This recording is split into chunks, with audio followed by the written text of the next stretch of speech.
Russia and Ukraine have agreed to a prisoner swap after peace talks in Istanbul. Vladimir Putin's negotiator has suggested a short ceasefire in a certain area. Face to face in Istanbul, but with a gulf still between them.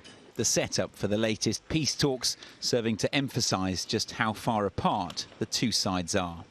Ukraine's delegation was again dressed in military fatigues. The Russians were in suits.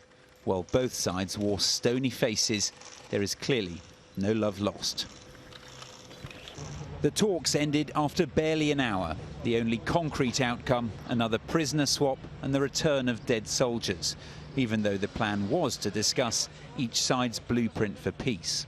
A few days ago, we shared our documents with Russian side, but there has been no communication from them regarding their document until today. Only during the discussion today, Russians handed over its document to our delegation. Our teams will take a week to review the documents, and then we can coordinate further steps. Russia's document reportedly reiterates its maximalist demands, including neutrality for Ukraine, the lifting of sanctions and recognition of its territorial claims. The memorandum is quite detailed, worked out on our part. That is why the Ukrainian side decided to study it. They will study it. They will respond. We'll see. The talks were overshadowed by Sunday's unprecedented attack. Ukrainian drones on Russian bombers thousands of miles from the border. This drone attack was humiliating for Russia and will undoubtedly prompt a response. Now, the Kremlin hasn't said what that might be, but plenty of hardliners have been offering their thoughts, with some even calling for a nuclear attack on Ukraine as retaliation.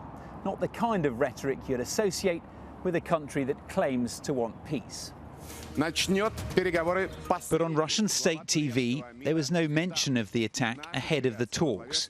Moscow's keen to play down its impact.